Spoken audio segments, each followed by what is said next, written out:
Clara Bennett grabbed her son's hand so hard the boy winced, but she didn't loosen her grip. Not when Samuel Whitaker looked at Noah. Not when his eyes went cold. Not when he turned his back and walked away from the platform without a single word of apology, leaving her standing in front of an entire town that had already decided what kind of woman she was. If you've ever been left behind by someone who promised you a future, if you know what it feels like to hold yourself together for the sake of someone you love, stay with me. Subscribe to this channel and follow this story all the way to the end. Drop a comment and tell me what city you're watching from. I want to see how far this story travels. Because what happens next on that platform in Harlan's Crossing, Montana in the summer of 1884 is something I believe with my whole heart you were meant to hear. The train was 40 minutes late pulling into Harlan's Crossing, and by the time it finally groaned to a stop at the depot, every soul in town with nothing better to do had gathered along the platform boards. It wasn't unusual. The arrival of a mail-order bride was the kind of event a small frontier town treated like a holiday, something to dress up for, argue about, and gossip over for the better part of a month afterward. Samuel Whitaker stood near the platform steps in his good shirt, the one he saved for church and cattle auctions, and he had combed his hair back with the kind of careful effort that told the men standing nearby he was nervous. He was 41 years old, heavy-set through the shoulders, with hands that showed every year he'd spent working his land out on the flats east of town. He held his hat in both hands and turned it slowly at the brim, the way a man does when he's been waiting a long time and doesn't quite know what to do with himself. His neighbor Hank Pruitt stood 3 feet to his left and had already made 4 jokes about Samuel finally finding a woman foolish enough to have him. Samuel had laughed at all 4 of them because he wanted to seem like a man who wasn't afraid of what was coming. But the truth was, he'd read those letters from Clara Bennett so many times the paper had gone soft at the folds. He knew her handwriting. He knew she'd lost her husband 2 years prior. He knew she was a schoolteacher, that she was steady and quiet and capable, and that she wanted nothing dramatic from life. Just stability. Just a roof and a reason. He told himself that was enough. He told himself that was exactly what he needed too. He did not know about the boy. Clara had written about her circumstances with the kind of careful honesty that a woman alone learns to practice, honest enough to feel truthful, but measured enough not to frighten away the only lifeline she'd managed to find. She'd written about being widowed. She'd written about being a teacher. She'd written about her strength and her willingness to work hard and her genuine desire to build something real in a new place. She had not written about Noah, not because she was ashamed of him. Not for one single breath of her life was she ashamed of that child. But she had watched 3 other arrangements fall apart the moment men learned. She came with a son attached, and she had made herself believe truly. Believe that if Samuel Whitaker could only see her first, could only understand who she was, before he understood what she carried, he might choose differently than the others had. She had been wrong to believe that. She understood it the moment she stepped off that train. She came down the platform steps with Noah's hand locked in hers, and her one good traveling bag in the other, and she'd put on her best dress that morning and pinned her dark hair up as carefully as her shaking fingers had allowed, and she had rehearsed in her mind exactly what she would say. She would be warm. She would be direct.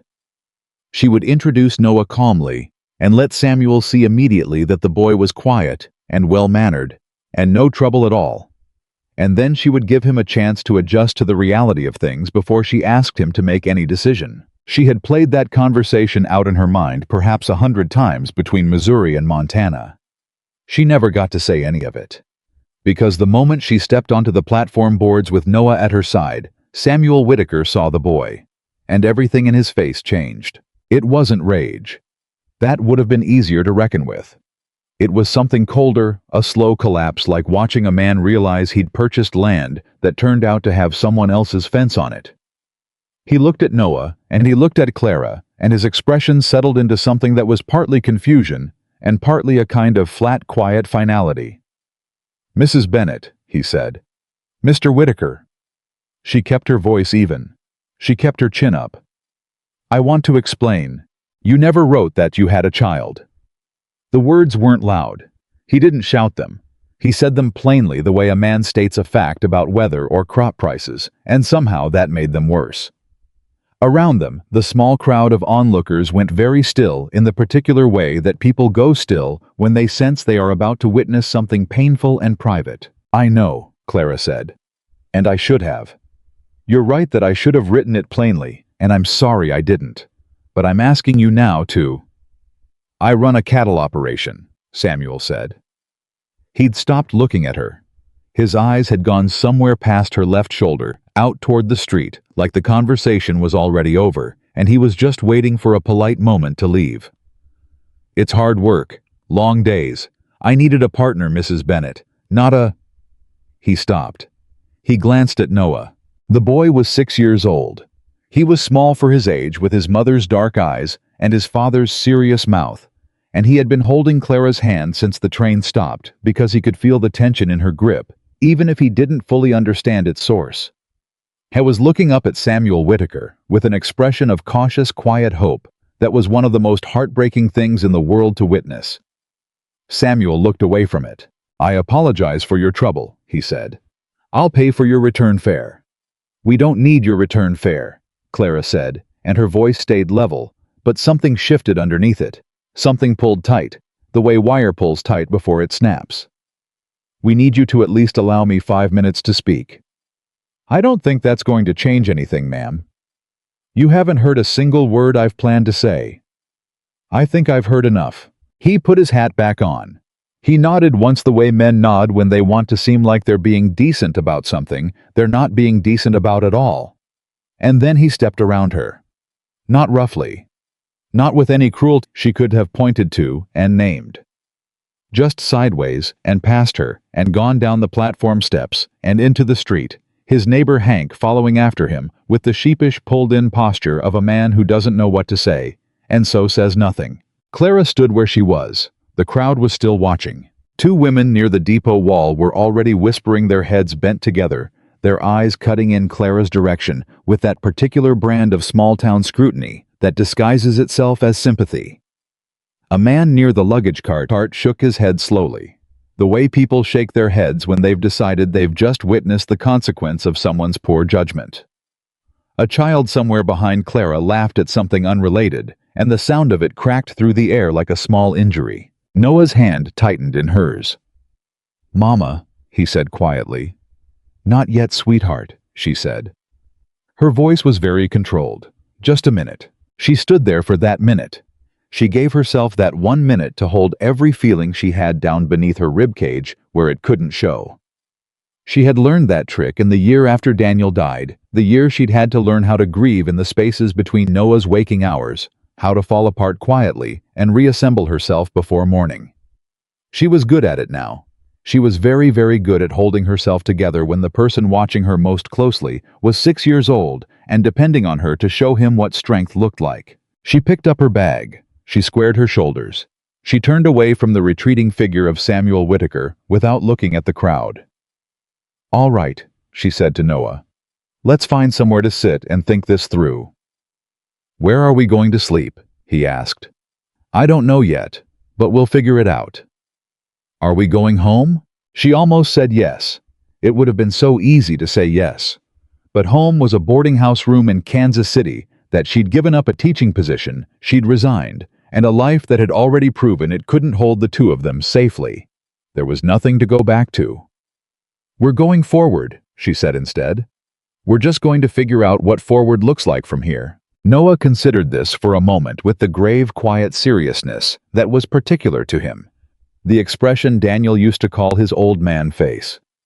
Then he nodded and said, "Okay, Mama," and let himself be led across the platform toward the depot building, and Clara Bennett walked with her back straight and her bag in her hand and her son beside her, and she did not cry until they were inside and seated in the corner farthest from the window.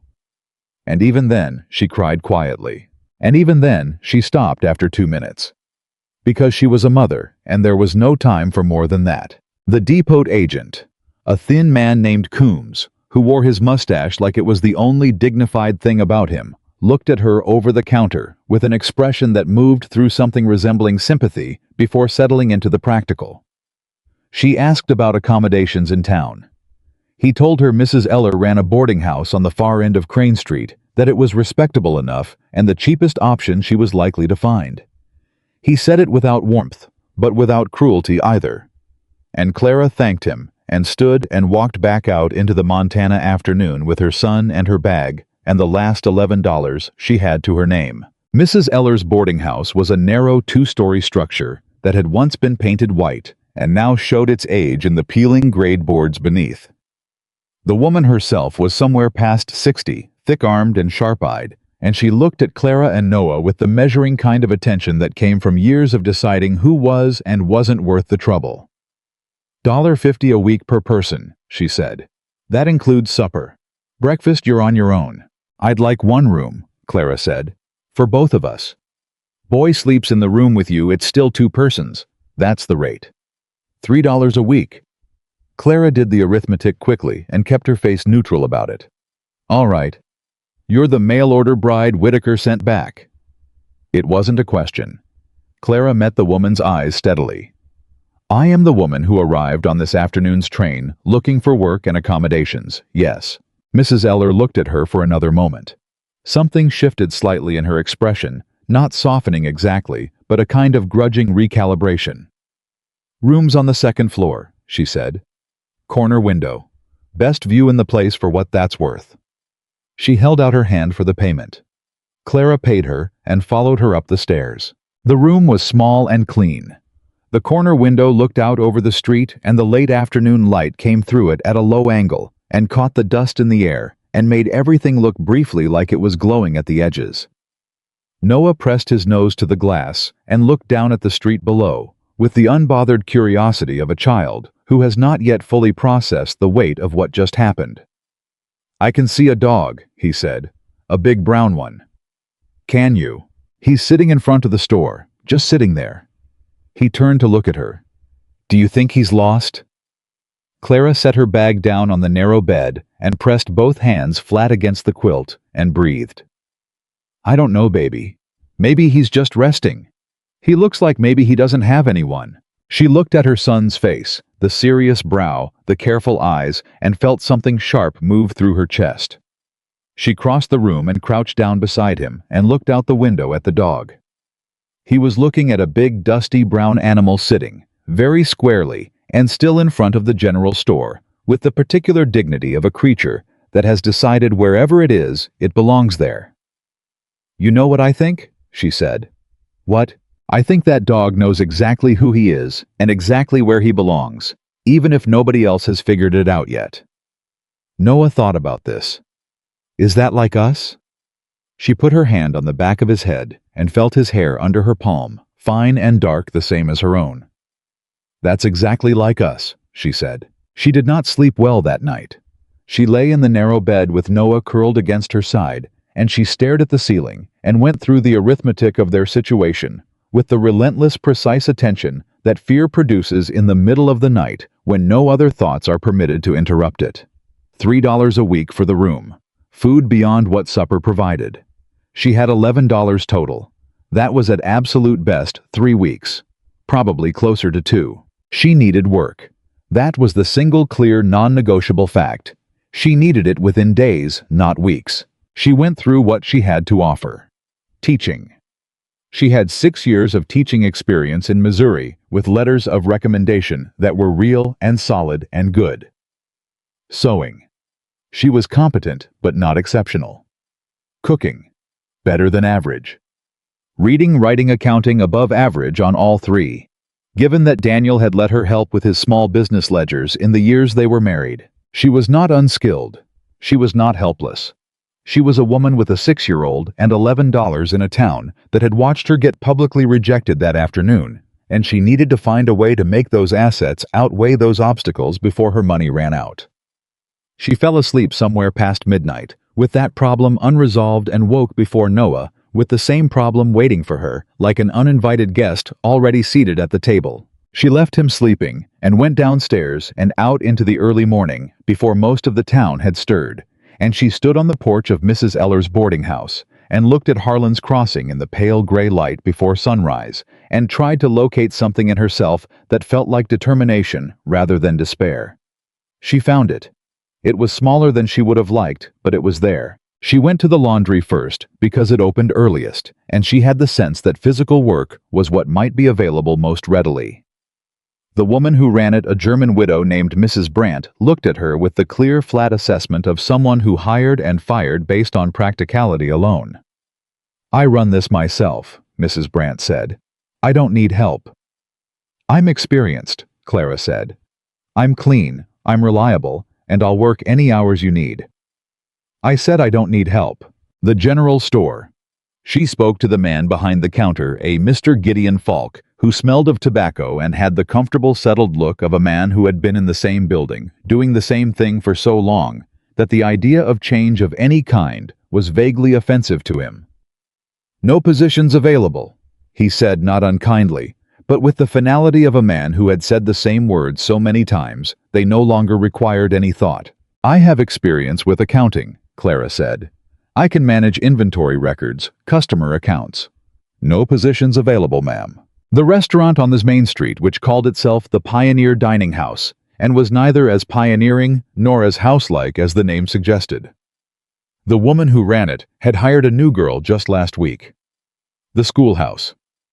Clara's most natural hope was run by a man named Cartwright, who had held the position for 8 years and showed no signs of vacating it or requiring assistance. She tried the seamstress, the farrier's wife who took in washing, the woman who ran the small post office counter inside the feed store. By the time the afternoon sun was overhead and Noah had been sitting outside each establishment she entered with his patient, waiting expression and his quiet questions. Clara had exhausted every visible option the town of Harlan's Crossing had to offer a woman with her particular set of qualifications. And at each door, in each set of eyes she'd met, she had seen the same flicker, the quick recognition, the small recalibration, the careful adjustment of expression that told her they knew who she was. She was the woman from the platform. She was the one whose intended had turned his back. And in the logic of a small town, a woman who'd been rejected once was a woman who came with a question mark attached to her. She was standing near the front of the general store on the second pass she'd made down the main street. Not to go back in, just because she'd run out of direction when she noticed the horse at the hitching post. It was a well-kept roan, neither showy nor neglected, the kind of horse a working man chose on purpose rather than by accident.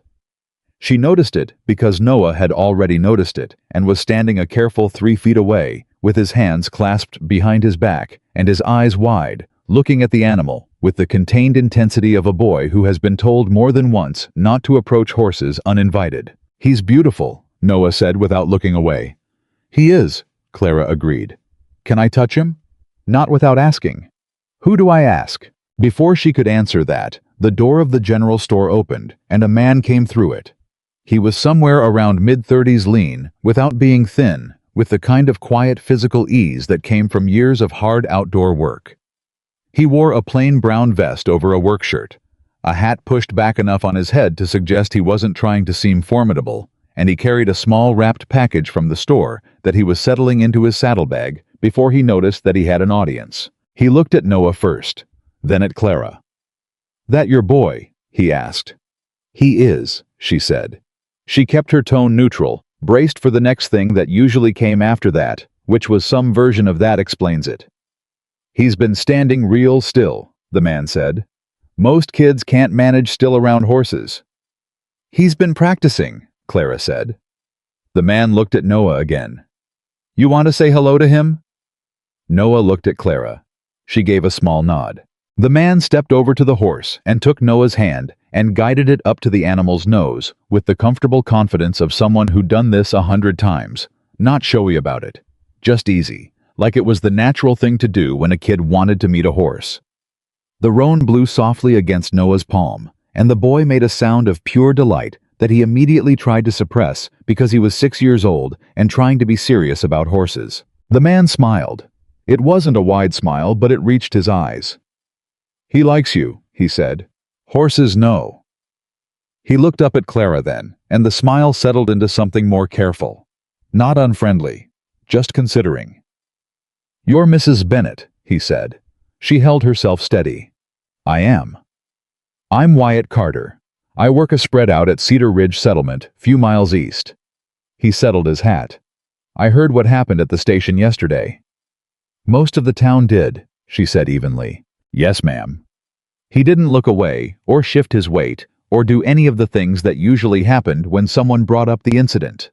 The slight lean away, the flicker of embarrassed pity, the manufactured sympathy that was really just awkward distance. He just looked at her steadily and said, I think Whitaker made a fool of himself. That surprised her enough that she didn't immediately respond. For what it's worth, he said. The woman who crossed 4 states alone with a 6-year-old because she was trying to build something better. That's not a woman who deserves what happened on that platform. Clara looked at him carefully. Men who said things like that usually wanted something in return for saying them. She'd learned that early. What is it you're after, Mr. Carter? I didn't seem offended by the question. I came into town to get that package. He nodded toward the saddlebag. And because Mrs. Margaret Caldwell, who runs Cedar Ridge, she heard about the situation and asked me to come find you. Find me to what end? She's looking for someone who can teach the settlement children. We've got 11 of them right now, and no schoolhouse to speak of, and nothing close to a teacher. He looked at Noah again briefly. She also said to tell you that the job comes with housing. A small cabin fixed up enough to live in. And meals. And a wage once the settlement has settled more of its debts. Right now it's not much, but it's a roof. Clara absorbed this. She'd been offered charity before, and she'd refused it. This had the shape of something different. What does Mrs. Caldwell expect in return beyond teaching? Whatever the community needs, he said honestly. She's not a woman who writes up a contract for every last thing. But she's fair, and she means what she says, and what she says is that Cedar Ridge needs people who can contribute. She thinks you might be one of them. She doesn't know me. She knows what you did yesterday. She knows I got rejected at a train station.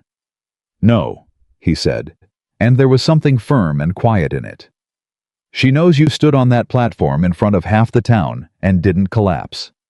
She knows you walked off that platform with your back straight and your boy's hand in yours and found a room and started looking for work the next morning before most folks had finished their breakfast. That's what she knows about you, Mrs. Bennett. Clara looked at him for a long moment. She was a woman who had learned to read faces because her circumstances had made it necessary, and what she saw in Wyatt Carter's face was not the calculated sympathy of someone who wanted something from her, and it was not the pitying attention of someone who wanted to feel charitable. It was something more direct than either a simple matter-of-fact recognition, as if he were naming a thing he'd simply observed without commentary. She looked down at Noah. He was still standing close to the roan, not touching now, just near with the quiet contentment of a child who has decided he is in the right company. My son comes with me, she said. It wasn't a question. Mrs. Caldwell was specific about that, Wyatt said. He comes. She looked back at him.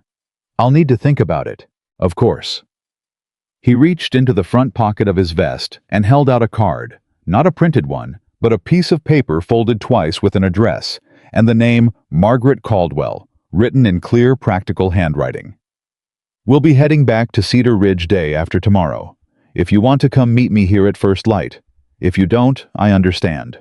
He put his hat back properly on his head and untied the roan and mounted with the easy economy of motion of a man who'd spent a life in the saddle. Mr. Carter, Clara said. He looked down at her. Why did Mrs. Caldwell send you specifically? She asked. She could have sent a letter. He considered the question for a moment, like it was one he'd already thought about.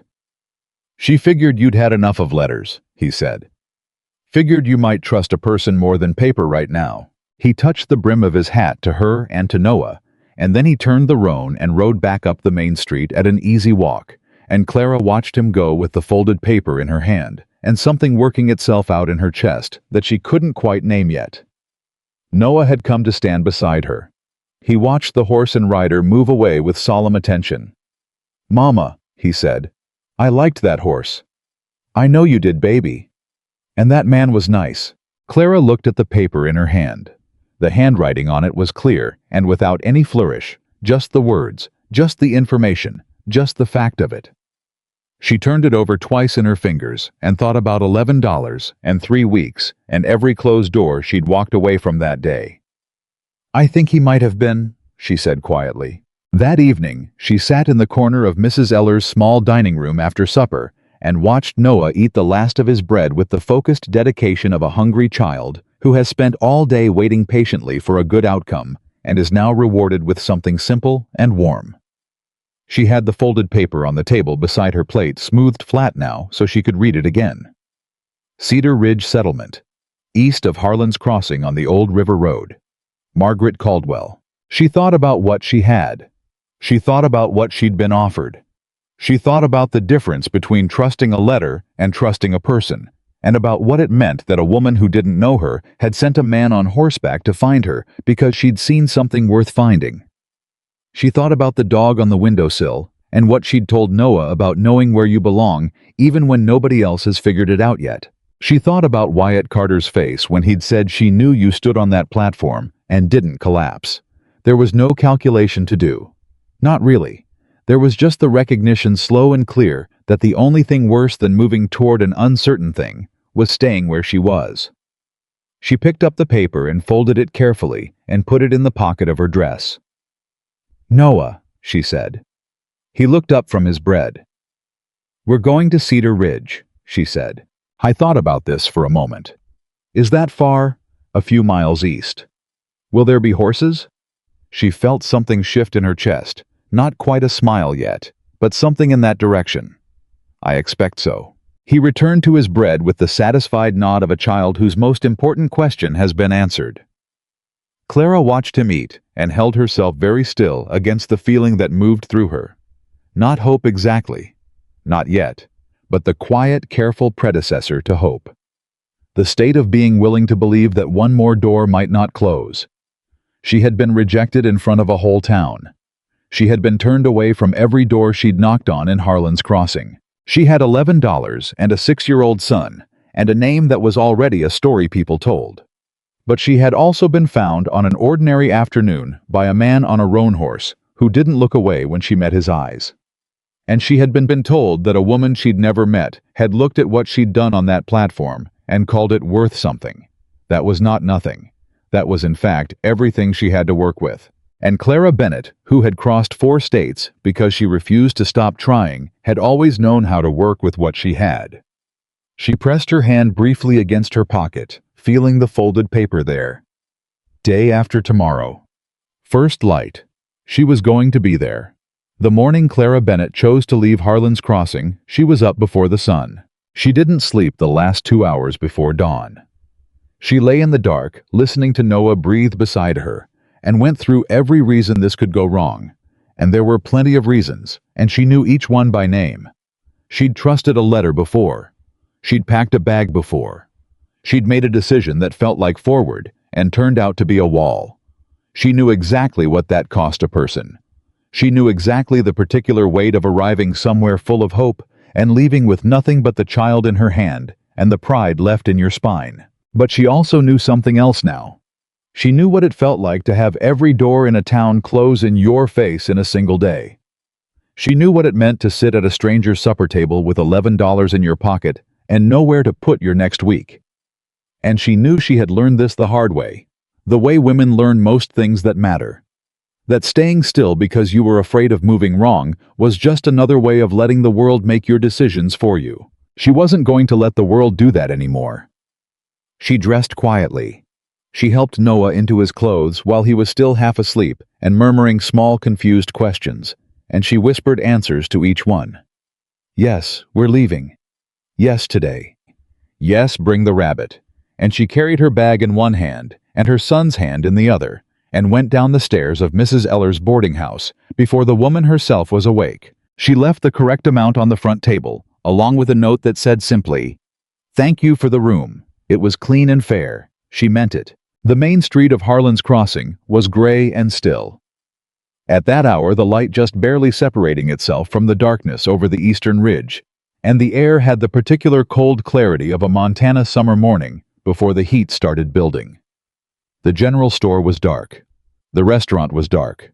The depot at the end of the street sat quiet and empty, and Clara walked past it without looking at it directly. But she felt it the way you feel a bruise when you move a certain way. Not debilitating, just present. Wyatt Carter was already at the hitching post near the feed store with the roan and a second horse, a steady-looking bay mare, and a wagon hitched and waiting with 2 canvas-covered crates in the back. He was checking the harness with the unhurried attention of a man who checks things properly rather than quickly, and he looked up when he heard them coming. "Mrs. Bennett," he said. He looked at Noah. "Morning." "Mornin'," Noah said with great seriousness, and then looked at the horses. "You can ride up front with me if you'd like," Wyatt said to the boy, "or in the back if you'd rather have room to stretch out." Noah looked at Clara. She gave a small nod. "Front," Noah said. Wyatt helped him up onto the wagon seat with the same natural ease as the day before, with the horse no fuss, no performance. Just a steady hand, and then the boy was up and settled and looking around at the empty street with the alert satisfaction of someone who has secured a good position. Wyatt turned to Clara and held out a hand for her bag. She hesitated for only a moment before she gave it to him. Not because she had decided to trust him, but because she had decided to give trust the room to form rather than preventing it before it could start. He stowed the bag in the back of the wagon without comment, and she climbed up on the other side of Noah, and they pulled out of Harlan's Crossing while the town was still dark and sleeping and had no idea they were leaving. That suited Clara fine. She didn't need a town watching her go. She'd had enough of being watched. The road east was rough in the early stretches, rutted and uneven, the wagon pitching through dried-out channels where spring runoff had cut into the earth.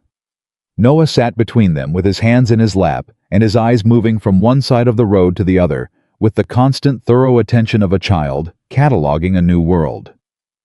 He asked about the birds. He asked about the color of the grass. He asked why the hills on the horizon looked purple and not green. Wyatt answered each question with the same brief, unfussy honesty that seemed to be his natural mode of communication, and Clara listened to the exchange from her side of the wagon seat and found herself adjusting something she had held tight since the platform, not letting go of it, not yet, but adjusting. About an hour out, when the light had gone properly gold and the chill was starting to lift, Noah fell asleep, sitting up his head, dropping first to the left, then catching, then finally surrendering to Clara's shoulder with the full boneless trust of a small child who has decided the person beside him is safe. She put her arm around him and held him steady against the wagon's movement. Wyatt glanced over. "I was up before dawn," she said, not explaining, just saying. "So were you," Wyatt said. She looked at him briefly. "I usually am." There was a pause that wasn't uncomfortable, the particular silence of two people who don't know each other well enough for easy conversation, but are neither of them inclined to fill space with noise for its own sake. Then Wyatt said without preamble, "I should tell you about Cedar Ridge before we get there, so you know what you're walking into." "I'd appreciate that," she said. He kept his eyes on the road. Margaret Caldwell came out to Montana 4 years ago with her husband and 2 other families. They had a land grant. Legitimate, documented, properly filed. They built. They worked. Margaret's husband died the second winter bad fever, and she stayed anyway because they'd put enough into the ground by then that leaving felt like the worst choice. He paused. "She's not a woman who leaves when things get hard." "How many families now?" 7, 11 children. 2 more adults who came alone like yourself. One of them's a former blacksmith named Thomas, who doesn't talk much but builds things that don't fall down. The other is a woman named Ruth Dawes, who's been at Cedar Ridge 2 years and who will probably try to tell you everything you need to know within the first hour, so I'd advise patience. Despite everything, Clara almost smiled. "Is she difficult?" "She's thorough," Wyatt said, and something in his tone suggested this was the most charitable, accurate description he could manage. "And Mrs. Caldwell? What should I know about her?" Wyatt considered this for a moment, the kind of considering that meant he was choosing real words rather than easy ones. "She's fair," he said finally. "She means what she says, and she says what she means, and she doesn't trade in promises she can't keep. If she told me to bring you out to Cedar Ridge, it's because she's already thought through whether she can make it worth your while." He glanced sideways at Noah's sleeping face against Clara's shoulder. "And I told her about the boy before she made the offer, so there are no surprises." Clara held very still for a moment. "You told her?" Yesterday afternoon before I came to find you. I figured you'd want that on the table from the start." She turned that over in her mind. A man who thought ahead to what would matter to her before she'd said a word about it. She wasn't sure what to do with that, so she filed it carefully and said only, "Thank you." "Practical," he said simply, and returned his attention to the road. They rode on. The landscape opened as they moved further east, and the ruts smoothed some, and the morning continued to build around them in the easy, indifferent way that Montana mornings built, regardless of what was happening to the people in them, beautiful and enormous, and completely unconcerned with anyone's troubles. Clara held her sleeping son and watched the country go by, and let herself very carefully want this to work. She hadn't let herself want something specific in a long time. It felt dangerous. Wanting specific things had a way of producing the particular devastation that came when those specific things didn't happen. But she was also beginning to understand that the alternative, wanting nothing, holding nothing, protecting yourself by refusing to care, was its own kind of destruction, just a slower one. So she let herself want it, quietly, without telling anyone. They came into Cedar Ridge Settlement 2 hours later. It was nothing like what she'd imagined, which she understood immediately was because she'd been imagining something finished, and Cedar Ridge was emphatically not finished. It was a cluster of 7 structures in various states of completion, arranged around a central cleared area that served as a kind of communal yard. Some of the buildings were solid and proper. Others showed their work-in-progress nature through exposed beams and half-finished roof lines. There were garden plots and a well and a long, low structure that she guessed was a stable. There were chickens. There were children. At least 6 of them appeared within 30 seconds of the wagon pulling in, as if they'd been installed at strategic perimeter positions specifically to detect arrivals. Noah woke when the wagon stopped, blinked twice, and then went immediately alert at the sight of the children. The instinctive animal attention of a lonely child in the presence of potential companions. Margaret Caldwell came out of the largest building before Clara had climbed down from the wagon. She was a compact woman somewhere in her mid-40s, with the particular posture of someone who had stopped waiting for permission to be in charge, and had been running things her own way long enough that it had become invisible. Her hair was gray at the temples, and she didn't do anything to disguise it. She looked at Clara the way she probably looked at everything, directly and without theatrics. "Mrs. Bennett," she said, "you came." "I said I would consider it," Clara replied, which was her honest version of yes. Margaret almost smiled. "You want to see the cabin first, or meet the children?" "The children," Clara said. Because the cabin was for her, and the children were the reason she was here, and she was a woman who liked to address the most important thing first. Margaret turned and raised her voice without raising it very much and said, "Come here, all of you, and introduce yourselves properly." And the 6 children who had been orbiting the wagon at a cautious distance came forward in a loose cluster with varying degrees of shyness and brazenness, and Clara crouched down to their level and learned 6 names in the space of 3 minutes, and made a point of saying each name back in a sentence, so each child understood they'd been heard. Noah stood beside her, uncertain, watching. A girl about his age with red braids and an expression of frank curiosity said to him, "Do you know how to play fox and hound?" He said he didn't. "I'll teach you," she said with the brisk confidence of someone who considers teaching a gift she's conferring. "I'm Lily. I know everything about that game." Noah looked at Clara. She gave a small nod. He went. She watched him go, watched him walk off across the communal yard, with Lily with the red braids, his hands in his pockets, and his steps careful. And then Lily said something that made him laugh, a real laugh, the kind she hadn't heard from him since before they left Missouri, and Clara turned away quickly before anyone could see her face do what it wanted to do. Margaret was watching her. "He'll do fine here," she said quietly. "I can see that," Clara said, and kept her voice steady. She was shown the cabin. It was small, 2 rooms, a fireplace, a window facing east, and it was not finished in the way that a house is finished when it's been loved into completion, but it was solid and clean, and it was unambiguously a place where 2 people could live. Someone had put a rag rug on the floor that hadn't been there long enough to show where yet. She didn't ask whose idea that was. "The wage will be small for the first 3 months," Margaret said, standing in the doorway. "I won't pretend otherwise. The settlement has debts from the building, and I won't lie to you about our finances. But the housing is yours, the meals are shared, and the work is real." "I understand," Clara said. She turned from the window. "What happened with the school before? Why did it fall apart?" "We didn't have one," Margaret said plainly. "We had intentions. The teacher we'd arranged died of fever before he arrived. After that, we got by on parents teaching their own children, which works better for some children than others." "How far behind are the older ones?" "Farther than they should be. The Kepler boy, he's 9, he can barely read. Not for want of intelligence, he's sharp as a tack, but because nobody's had the time to sit with him properly." A pause. "He's also the angriest child on this settlement, which I suspect is related." Clara filed that immediately. Angry children who were sharp were almost always angry because something they needed wasn't being given to them.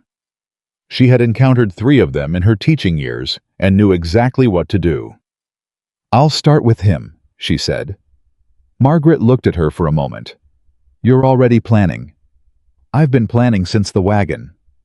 Something in Margaret's expression settled into something warmer. "All right," she said. "Then let's get you settled."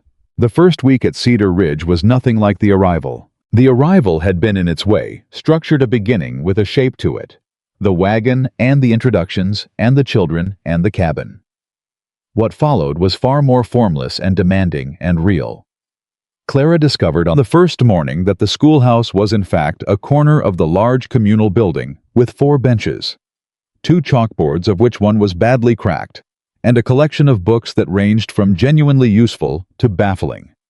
She found a French poetry anthology and a shipping catalog from 1876 nestled between an arithmetic primer and a reader intended for 5-year-olds. She sorted the books first. Then she repaired what could be repaired on the better chalkboard using a strip of wood she found in the supply corner. Then she assessed each of the 11 children individually, asking them questions she already knew the answers to, so she could gauge where their understanding sat and where the gaps were. And she built in her mind a map of 11 different starting points that all needed to arrive at roughly the same place. James Kepler, the 9-year-old, sat in the far corner with his arms crossed and answered her questions in monosyllables and watched her the way animals watch strangers, not quite hostile, but making no offers either. At the end of the assessment, when the other children had gone out for the midday break, she sat down on the bench beside him and didn't say anything for a moment. He waited for the lecture. She could see him bracing for it. "You know what I think is interesting," she said. He said nothing. "I think you can already read more than you're letting on. I think you read that shipping catalog just fine, and you'd rather I think you can't." His jaw shifted. Not agreement, but not denial either. "You want to know why I think that?" she said. "No," he said. "Because if I think you can't read, I won't expect much from you. And if nobody expects much from you, nobody's disappointed when you don't do much. And if nobody's disappointed, you don't have to find out whether you can actually do it or not." He was looking at the floor. His shoulders had changed the crossed arms still, but the defensive set of them was different now. "That's a real smart plan," she said. "I used it myself when I was about your age. Stopped working after a while." A silence. "What happened?" he said before he could stop himself from asking. "A teacher told me I was too smart to keep hiding," she said. "I was furious at her for about 3 weeks." She stood. "You can stay furious at me as long as you need, but I'm going to teach you the same either way." He looked up then, just for a second. "What if I'm not as smart as you think?" he said. "Then we'll find out together," she said. "And we'll figure out what to do about it from there." How was the first one back after the midday break? He didn't say anything about it, and she didn't either. Ruth Dawes turned out to be exactly as thorough as Wyatt had warned. She appeared at Clara's cabin door on the second evening with a covered dish and the cheerful, relentless energy of a woman who had been waiting for someone new to talk to and intended to make full use of the opportunity. She was in her late 30s, solid and plain-spoken and kind, in the particular way of someone who showed it through action rather than sentiment, and she began providing information about the settlement, the people in it, and their various histories within approximately 40 seconds of sitting down. Clara let her talk because the information was genuinely useful and because she recognized that what Ruth was really doing underneath the talking was deciding whether Clara was worth trusting. She let that process happen at its own pace. An hour in, Ruth paused mid-sentence about the Greenwald family's ongoing dispute with the Keplers about the fence line and looked at Clara directly and said, "Why did you really come here? Not the practical reasons, the actual one." Clara considered the question with the seriousness it deserved. "Because I've spent 2 years making decisions based entirely on fear," she said. "And every decision I made from fear made things smaller. And I decided the next decision I made was going to be based on something else." "What something else?" "I don't know yet, but it wasn't going to be fear." Ruth looked at her for a long moment. Then she nodded once the way people nod when they've received the answer they were actually looking for. "Okay," she said. "You want to know the real story about the fence line?" "Desperately," Clara said. "That was the beginning of something. Not friendship yet, not quite, but the foundation of it solid enough to build on." Wyatt came to the settlement 3 times that first week. He was not, she learned, a permanent resident of Cedar Ridge.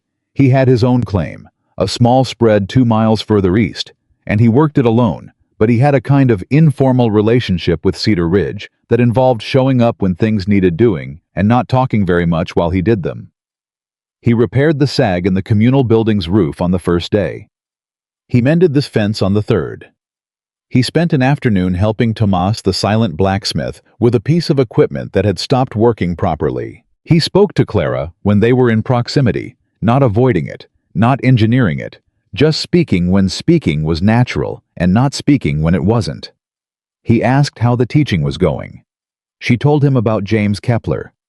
Something moved in his expression, not surprise, but recognition of a kind she didn't fully understand yet. "He's a good kid," Wyatt said.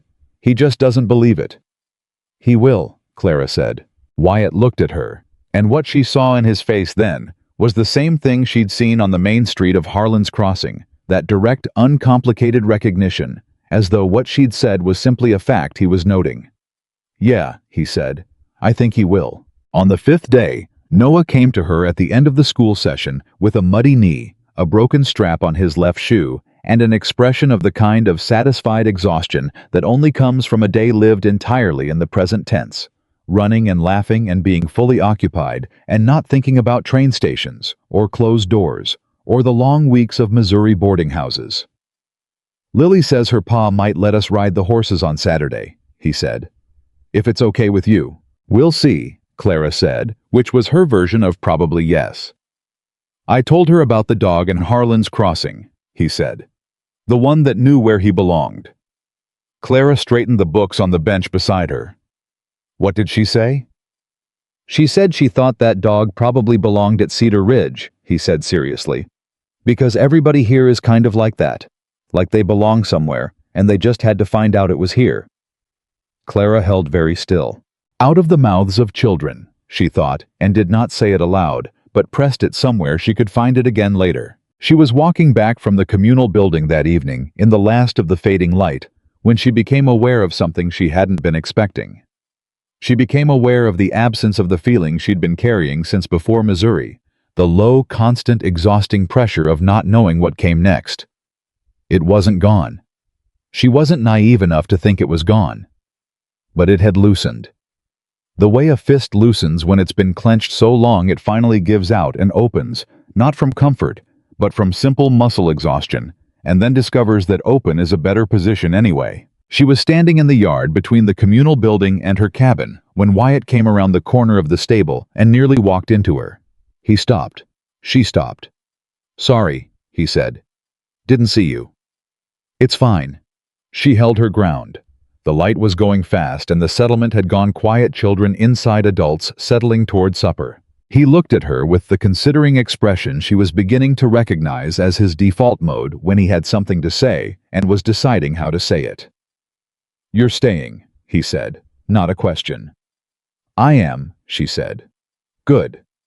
He said it simply, without elaboration, and then he started to move past her toward the communal building. "Mr. Carter," she said. He stopped. "Why do you keep coming back here?" she asked. "To Cedar Ridge." You have your own place." I was quiet for a moment, the real kind of quiet, not avoiding, just thinking. "Because these people are building something," he said. "And I spent a long time in my life working for people who were tearing things down. I got tired of being on the wrong side of that." She looked at him. "What did you do before?" Another pause. Longer this time. "Things I'm not proud of," he said. "Things I spent years after trying to balance out. I don't know if you can ever fully balance something like that. But you can try." The honesty of it, bare and direct, and not dressed up in anything, sat in the air between them in a way that neither required nor invited a response.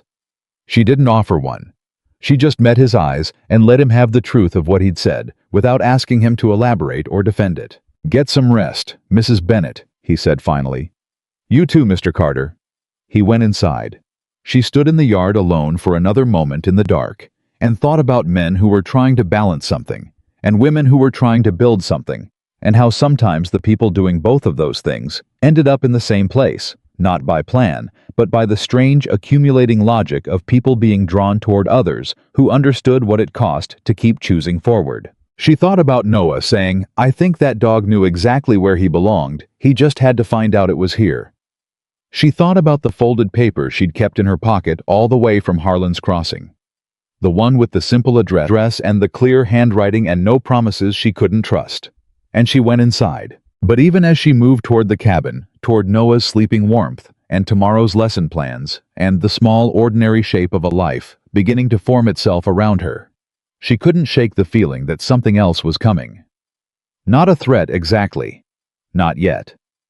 But the particular atmospheric pressure that precedes weather, that sense in the body, that something is shifting in the distance that you haven't been told about yet. Cedar Ridge felt like peace, but peace in 1884. Montana was never something you could assume was permanent. And Clara Bennett had learned by now to trust her instincts. Something was coming. She just didn't know yet what form it would take. That atmospheric pressure Clara had felt in her bones that evening turned out to be a man named Charles Whitmore. He arrived on a Tuesday, 3 weeks after Clara and Noah had settled into the cabin with the east-facing window, and he did not ride in quietly. He came with 2 men behind him and a lawyer's satchel under his arm, and the particular bearing of someone who had decided in advance that the people he was visiting were not going to like what he had to say, and had made his peace with that. He was somewhere in his mid-50s, broad through the chest, with the well-fed, well-dressed look of a man whose money was old enough that he'd stopped thinking about where it came from. Clara was inside the schoolroom when she heard the commotion in the yard. She told the children to stay where they were. She used the voice she reserved for instructions that were not suggestions, and she stepped outside. Whitmore was already talking at Margaret. Howe was holding papers and talking loudly in the way men talk when they want the volume itself to do some of the persuasion for them, and Margaret was standing in the yard with her arms at her sides and her chin level and her expression giving absolutely nothing away, which was a particular skill of hers that Clara had come to recognize and deeply respect. "Land grant filed in error," Whitmore was saying, "and the documentation my attorneys have provided makes it quite clear that the eastern parcel, everything east of the creek line, which includes your communal building and at minimum 4 of your residential structures, falls within the boundary of land I hold legitimate title to. I'm not here to fight. I'm here to inform."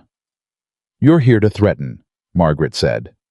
"Not loudly, just precisely. I'm here to offer you the chance to vacate without legal proceedings, which I think is considerably more generous than I need to be." "And if we don't vacate," Whitmore smiled. It was the kind of smile that had nothing warm in it. "Then we proceed through the courts, Mrs. Caldwell. And I have to tell you my attorneys are very good, and the county judge is a man I have a relationship with going back 15 years. I don't think you'll enjoy the experience." The 2 men behind him said nothing. They didn't need to. Their presence said everything they were there to say. Clara stood at the doorway of the communal building and watched and did not speak yet. She was calculating. Thomas came around from the stable, saw the group in the yard, and stopped. His hand moved to the side of his belt, and then stopped there, not reaching for anything, just resting, which was its own kind of statement. Ruth came out of the second residential cabin with her hands full of laundry she immediately forgot about. Wyatt was not there. He'd left that morning for his own spread. "I'll want to see the documentation," Margaret said. Whitmore reached into the satchel and produced a folded set of papers and held them out. Margaret took them. She looked at them with the careful, unhurried attention of a woman who will not be rushed into a reaction, and Clara watched her face for any shift. There was one. It was small and quickly controlled, but Clara saw it. Something in those papers was not what Margaret expected. "I'll need time to consult with my own legal counsel," Margaret said. "Of course," Whitmore said with the graciousness of a man who knows he can afford to be gracious. "You have 30 days. I'd recommend using all of them wisely." He took his papers back. He looked around the yard, the buildings, the garden plots, the children's toys still scattered near the well, with the measuring look of a man doing inventory on something he's already decided is his. "You've built something here. That's not nothing. But I'm afraid it doesn't change the legal situation." He turned and walked back to his horse, and his 2 men followed him, and all 3 of them rode out without looking back. The yard was completely silent. Then Ruth said, "What in the hell just happened?" Margaret looked at the papers in her hand. "We have a problem," she said. That evening was the longest Clara had spent at Cedar Ridge. Margaret called every adult in the settlement into the communal building after the children were in bed, and they sat around the long table where they usually took supper, and Margaret laid out what she knew and what she didn't know, and what she knew was far less than what she didn't. "The land grant we filed was through the Territorial Land Office in Helena," she said. "We have documentation, we have receipts, we have everything we were told we needed." She paused. "But Whitmore's papers show a prior claim, filed 4 years before ours. If that filing is legitimate, it supersedes everything we have." "If," Clara said. Everyone looked at her. "You said if it's legitimate," Clara said. "What makes you think it might not be?" Margaret looked at her steadily. "Because I have never in 4 years seen any record of a competing claim. Because when we filed, the land office gave us a clear title.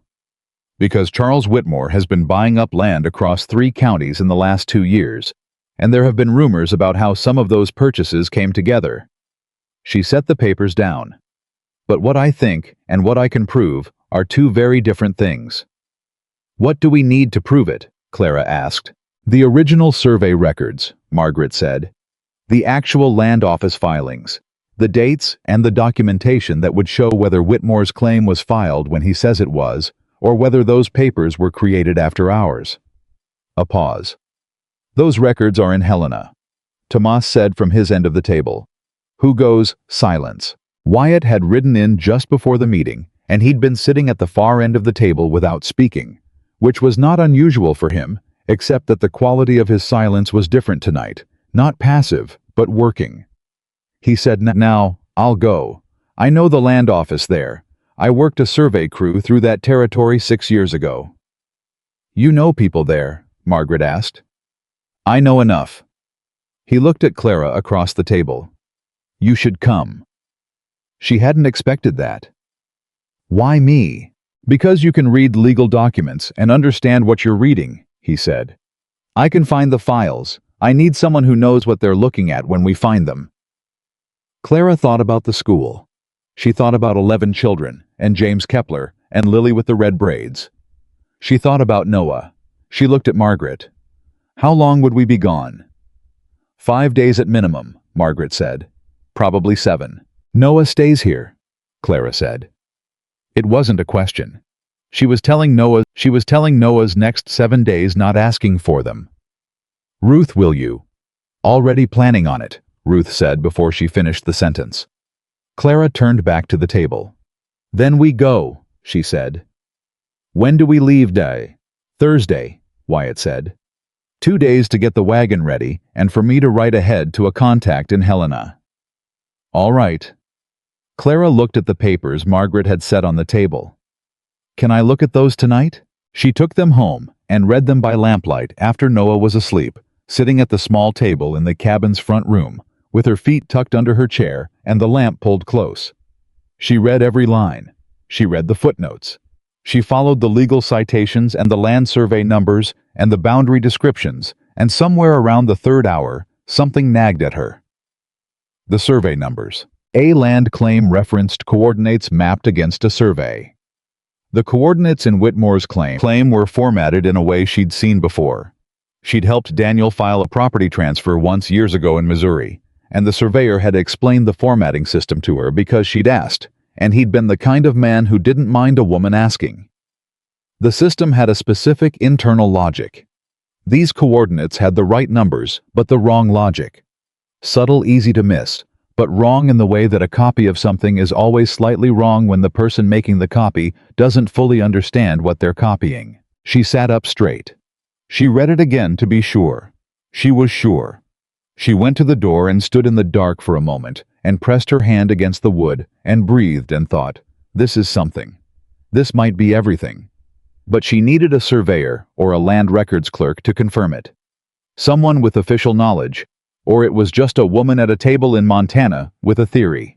She needed Helena. She closed the door and went back to the table and kept reading, and she made notes in the small notebook she'd brought from Missouri, and she didn't go to sleep until the lamp oil ran low and the light started guttering and forced her to stop. In the morning, she went straight to Wyatt. He was at the stable. She walked in without preamble and said, I found something in the documents last night. He looked up from what he was doing with the unhurried attention that was native to him. Tell me, she told him. She showed him the notes she'd made, laying the small notebook open on the stable partition between them, and walking him through the survey coordinate discrepancy with the same methodical clarity she used to explain arithmetic to the older children, patient and precise. She watched his face as she talked and saw the moment it landed for him, the small shift in his eyes that meant he'd understood.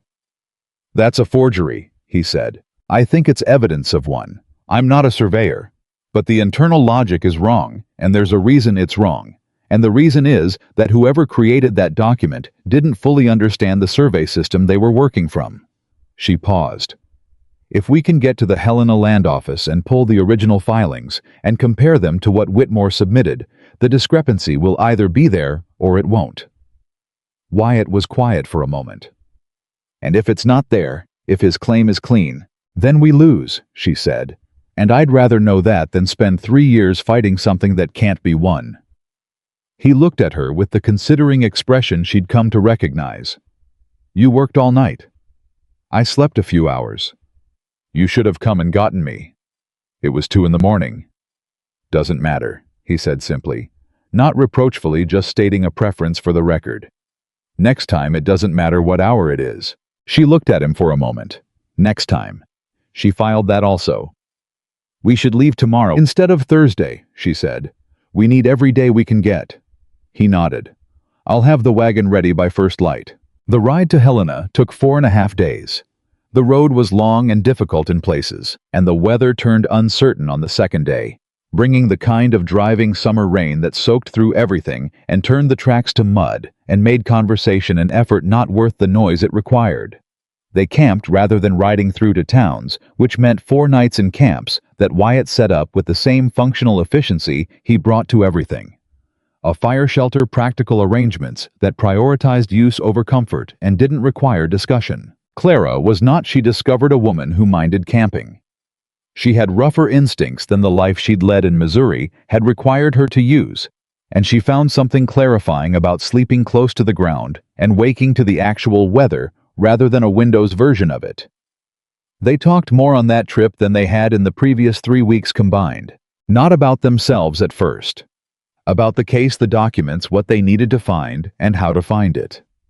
But gradually, in the way of people who have miles of road and no other company, the conversation moved to other territory. She learned that Wyatt had grown up in Texas, youngest of 4 boys, that his father had been a rancher who lost the ranch when Wyatt was 14, and that the series of decisions that followed from that loss had led him into the company of men he should have left sooner than he did. He didn't specify what those men had done or asked him to do. He said only that it had taken him until he was nearly 30 to understand that the kind of loyalty that required you to stop being yourself was not loyalty at all. It was just a slow disappearance. What changed? She asked. A woman, he said. And then before she could read that wrong, not the way you might think. She was 60 years old. She ran a small station house in New Mexico and she fed me supper one night, and she looked at me across that table and said, "Son, you have the face of a man who knows better than what he's doing." And I couldn't eat the rest of the meal. He paused. I left the crew I was riding with the next morning. Never went back. Clara thought about this. Just like that. Just like that. He looked at the road ahead. Sometimes all it takes is one person saying out loud the thing you already know. She understood that entirely. She had a version of that story too, she realized, except hers had been standing on a platform in Montana while a town watched her fail, and the thing said out loud had been said by her own son when he asked, "Where do we go now?" And the answer she hadn't been able to give him had become the answer she'd spent the last month building. She told him that. Not all of it, but enough. He listened, the way he listened, without interrupting, without filling silence prematurely, without offering the kind of reflexive consolation that was really just a request for the story to wrap up so everyone could feel better. When she finished, he was quiet for a moment, and then he said, "Noah asks good questions." "He always has," she said. "He gets it from his father." "What was he like?" She was quiet for a moment, checking what was true. "Good," she said finally. "He was a genuinely good man. Not complicated good, just real good, the kind that doesn't need to announce itself. He would have been a fine father for a long time." Another pause. "But he's been gone 2 years, and I've had to figure out how to be two things at once, and that's just what it is." Wyatt said nothing, but he moved the wagon, slightly adjusted something in how he held the reins. A small, unnecessary readjustment, and the wagon moved half a foot to the right, and they were as a result 6 inches closer on the bench than they had been. He didn't acknowledge it. She didn't acknowledge it. But she noticed it, and she allowed it to stay noticed. They arrived in Helena on the morning of the 5th day and went directly to the land office. It was a busy place.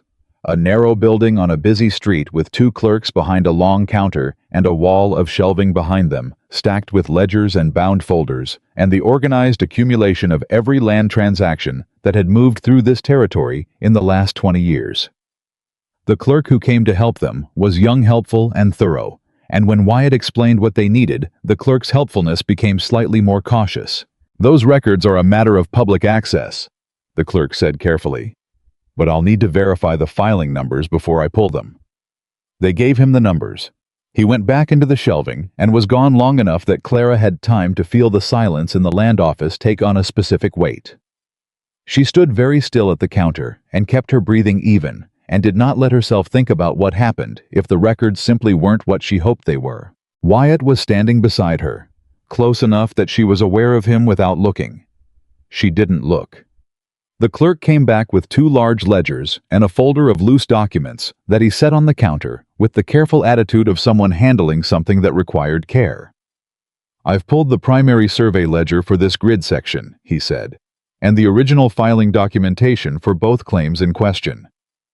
Clara stepped forward and opened the first ledger. She found the original survey record for Cedar Ridge's parcel in 11 minutes. She found the coordinate system reference in the margin notation on the 3rd page. She measured it against the copy she had of Whitmore's filing. Her hand went still on the page. She looked at Wyatt. "It's wrong," she said quietly. "His coordinates reference a survey marker that doesn't exist in this ledger. The survey number he's citing, look."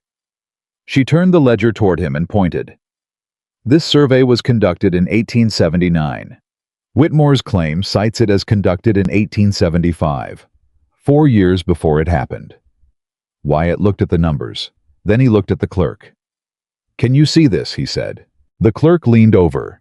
His expression went through several stages in rapid succession. Confusion, attention, realization, and then a particular kind of professional stillness that meant he understood he was looking at something significant. He said nothing for a moment. Then he said, "I'd like to get my supervisor." The supervisor was a man named Aldrich 50, with reading glasses. He kept removing and replacing as if he couldn't decide whether the documents looked better at distance or up close. He looked at everything Clara had laid out. Whitmore's filing the original survey ledger, the coordinate discrepancy, she pointed to, and he asked her twice to walk him through the logic again, which she did both times patiently, and both times with the same clear precision. The third time he removed his glasses, he didn't replace them. "This claim was filed 6 months ago," he said. "I signed off on the acceptance myself." "Yes, sir," Clara said. "And I think someone altered the survey date in the documentation before it was submitted." Aldrich looked at her. He looked at the papers. He looked at Wyatt. "This is a serious allegation." "It's a serious situation," Wyatt said. 7 families are going to lose their homes if we can't demonstrate that this filing is fraudulent." A long pause. "I'll need to pull every associated document we have on this filing," Aldrich said. "And I'll need to contact the county surveyor's office." He looked at Clara. "Where are you staying?" "We don't have arrangements yet," Clara said. "Make them," he said. "I'm going to need at least 2 days, possibly 3, and I'll need to reach you directly when I have what I need." Clara met his eyes. "We'll be here," she said. They found a boarding house 3 streets over 2 rooms, inexpensive plain. Clara lay on the narrow cot in her room that evening and stared at the ceiling and went through every step of the logic again, checking it the way you check a knot you've tied in the dark. She was not wrong. She knew she was not wrong. But knowing and proving were still 2 different territories, and they hadn't crossed from one to the other yet. She thought about Margaret standing in the yard with papers in her hand and something moving behind her carefully controlled expression. She thought about James Kepler sitting in the far corner with his arms crossed, and Lily teaching Noah fox and hound in the communal yard, and Noah telling her that the dog knew where it belonged. She thought about what all of those people, the children and the families and the woman with gray-streaked hair, who had decided to stay when she could have left what they were all going back to if this didn't work. She thought about the sound Whitmore's horse made leaving the yard. The easy, unhurried clip of an animal whose rider was confident he'd already won. She sat up. She got her notebook, and she wrote every detail she remembered from the documents, every number, every discrepancy, every date. She wrote it all out because writing it made it real in a different way than just thinking it, and because she was a teacher, and she knew that you understood something fully only when you could explain it to someone else from memory. She was still writing when someone knocked on the door. She opened it. Wyatt was standing in the hallway with 2 cups of coffee from whatever establishment downstairs was still operating at that hour, and he held one out to her without speaking. She took it. He leaned against the doorframe. "Can't sleep either," he said. "Reviewing," she said. "Making sure I haven't missed anything." "You haven't," he said. "I've been through it myself. You got it right." "We don't know that until Aldrich confirms it." "We know it," he said with a quiet certainty that was not bravado, just the same flat honesty he brought to everything. "You found something real. The rest is just procedure." She looked at him over the rim of the coffee cup. He was watching her with the same expression as that first evening in Cedar Ridge's yard, when he'd said, "You're staying as a statement of fact." The expression that acknowledged her without performing anything, that didn't ask her to be smaller or simpler or more reassuring than she actually was. "You've been carrying all of this yourself," he said. "The school and the children and Noah and now this. You don't have to." She held the coffee cup in both hands. "I'm used to it." "I know," he said. "That doesn't mean it's required." She looked at the floor for a moment. Then she looked back up at him. "Tell me something," she said. "The night you told me about the woman in New Mexico, the one who saw your face and said you knew better. You said sometimes it only takes one person saying the thing you already know." She paused. "Do you think that works both directions?" He went very still, not uncomfortable, just very present. "Meaning what?" "Meaning sometimes the person doing the carrying doesn't know they're allowed to put it down until someone says so." A long, quiet moment. "Clara," he said. It was the first time he'd used her given name, and they both heard the weight of it shift the air between them. "I know," she said. "It's not the time." "No," he agreed. "But there'll be a time." She held that between them for one more moment, and then she nodded once, and she thanked him for the coffee, and she closed the door gently, and she went back to her notebook and her lists and her careful, thorough preparation for the next day. But something had settled in her chest that hadn't been there before. Not hope exactly. something older than hope and more reliable. The particular steadiness that comes from knowing that the person standing on the other side of your door is not there to take anything from you, that they're there because they chose to be simply and without conditions, and that choosing means something real. She was still thinking about it when she finally fell asleep. The next morning, Aldrich sent a message to the boarding house before 8 o'clock. He needed them back at the land office immediately. They were there in 10 minutes. Aldrich was standing behind the counter with 3 additional folders spread out in front of him, and an expression Clara couldn't immediately read. He waited until they were both at the counter. He looked at Clara. He looked at the papers. "You were right," he said. Clara felt the air go out of her in one slow breath. The filing submitted by Whitmore's attorneys included documentation with an altered survey date, Aldrich said. The original record in our archive shows the survey conducted in 1879, which postdates your settlement's filing by 14 months. Whitmore's submission changed the date to 1875, predating your claim. The alteration was made to the submitted copy, not to our original record. He paused. Which means someone in the chain of filing either didn't check against our original or assumed nobody else would, or assumed the county judge would handle it before anyone had time to look, Wyatt said quietly. Aldrich said nothing for a moment. Then, "I've already sent a telegram to the territorial attorney's office. This is no longer a civil land dispute. This is fraud." He looked at Clara. "Your settlement's title is valid.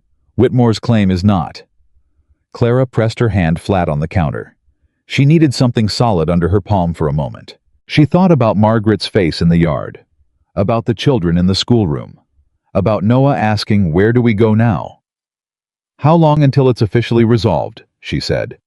"The territorial attorney will issue a stay of any eviction proceedings within 48 hours of receiving my telegram," Aldrich said. "Full resolution of the fraud case will take longer, but your settlement is protected." She straightened. She looked at Wyatt. How was watching her with the quiet expression she had learned over the past weeks meant something was moving behind it that he didn't put into words easily. He held her gaze for a moment. Then he said simply, "Good work." She almost said it was nothing. She stopped herself. Because it wasn't nothing. It was 4 hours with a lamp burning low and a notebook and a woman who had learned to pay attention to the things that didn't quite add up, and it mattered. And she was done with diminishing things that mattered just to make the space around her more comfortable for other people. "Thank you," she said instead. To Aldrich, to Wyatt, to no one in particular. She said it like she meant it. Because she did. They left Helena the next morning to bring the news home, and the road back felt entirely different from the road going. Not easier. The ruts were the same, the weather was the same, but lighter in the particular way the world goes lighter when a thing that was pressing on you has been lifted, and you can finally feel how heavy it actually was now that it's gone. Clara sat on the wagon bench and let herself feel that. She did not manage it. She did not contain it.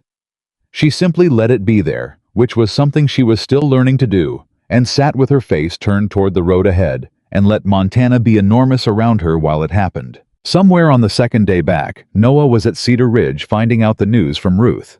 She knew this, and she felt it across the distance between them, the way mothers feel the weight of what their children don't yet know. But she also knew that when she got back, she was going to walk into that settlement and watch Margaret read the telegram from the territorial attorney's office, and she was going to watch James Kepler run in from the yard, because something was happening, and he always needed to know what was happening. And she was going to see Lily grab Noah's hand the way she always did when something exciting happened. And Noah was going to look at her with his dark eyes and his serious face, and she was going to let him see on her face exactly what she felt. No managing it. No containing it. Just the truth worn openly the way it deserved to be worn. She kept her eyes on the road, and she let herself want to get there. They made it back to Cedar Ridge on the afternoon of the 6th day. Clara heard Noah before she saw him, his voice cutting across the yard, the way a child's voice cuts when it's been waiting, and the waiting has finally ended high and clear, and carrying everything it had been holding. He came running from the direction of the communal building, and she was off the wagon before it had fully stopped, which was not something she'd planned, just something her body did without consulting her, and she caught him at full speed, and went down to one knee and held him hard with both arms and felt him grab her back with the particular ferocity of a 6-year-old who had been very brave about being separated and was now done being brave. "I knew you were coming back today," he said into her shoulder. "Ruth said maybe tomorrow, but I said today." "You were right," she said. "Did you fix it?" He pulled back to look at her face, searching it the way children search faces when they haven't yet learned to be subtle about needing the truth. "Did you fix the bad man's papers?" "We did," she said. His face opened like a window. Then he looked past her at Wyatt, who had climbed down from the wagon and was standing a few feet back, giving them their moment with the natural, undemonstrative tact that seemed built into him. Noah looked at him with the grave, assessing expression that Clara recognized as his version of gratitude, not quite knowing how to say it, yet so saying it through looking. "Thank you for bringing her home," Noah said. Wyatt's expression did something quiet and unguarded. "Any time," he said. Margaret was standing at the door of the communal building. She'd been there since the wagon came in. Clara realized she'd simply held herself back to give them the reunion without an audience crowding it. When Clara stood and walked to her, Margaret looked at her face and read it the way she read everything directly and completely, and her expression shifted with a controlled relief that was more moving for being controlled. "Tell me," she said. Clara told her. "All of it. Aldrich, the ledgers, the altered survey date, the telegram to the territorial attorney's office." She told it plainly and in order, and she watched Margaret's face as she talked. Watched the careful woman take it in with the precision of someone who needs to understand it fully before she allows herself to feel it. When Clara finished, Margaret was quiet for a full 10 seconds. Then she said, "You found it in the documents, the night before you left Helena." "The coordinate logic was wrong," Clara said. "It was subtle, but it was there." "I looked at those papers for 2 hours," Margaret said. "I didn't see it." "You knew what you were looking for emotionally," Clara said. "I was looking for something I didn't expect. Sometimes that's the advantage." Margaret looked at her for a long moment. Something in her face was working through several things at once: relief, gratitude, and something that Clara thought might be the particular private emotion of a woman who has been carrying a settlement on her own for 4 years and has just been handed something she didn't know she was allowed to ask for. "Thank you," Margaret said, and she said it the way people say it when they mean the whole weight of the word, not just its surface. "It's not finished yet," Clara said. "The fraud case takes time." "I know." Margaret straightened. "But the stay of eviction proceedings buys us everything we need." A pause. "And Whitmore doesn't know yet that we know." That was the sentence that changed the air between them. Clara went still. "What do you mean?" "I mean," Margaret said carefully, "that Whitmore expected us to either give up or fight him in a land dispute we couldn't afford. He did not expect us to go to Helena and find what you found. He doesn't know the territorial attorney has been contacted. And right now in this moment," she paused, "that is an advantage we should not waste." Ruth appeared from behind the communal building. She'd been listening. She did not apologize for it. "What are you thinking?" she asked Margaret. "I'm thinking Whitmore has a meeting scheduled with our county judge 2 weeks from Thursday," Margaret said. "I know this because the judge's clerk is married to a cousin of Tomas's wife and people talk. I'm thinking that if Whitmore intends to accelerate the timeline of the eviction proceedings through a friendly judge, we need to be ahead of that meeting, not behind it." "How?" Clara said. "By getting our evidence in front of the right people before Whitmore gets a chance to use the wrong ones," Margaret said. "Which means I need to go to the territorial capital. Not in 6 weeks. Not in a month. I need to be in front of the territorial attorney's office by the end of next week." She looked at Clara. "And I want you to come with me." Clara looked at her. "You just had me back from 6 days on the road." "I know," Margaret said. "I'm asking anyway." The thing about Margaret Caldwell was that she never asked for anything she didn't already know you were capable of giving. Clara had observed this in the weeks she'd known her. The woman had an understanding of the people around her that was so precise, it was almost unnerving, and she spent it carefully, like money she knew the exact value of. She was asking now because she believed Clara could.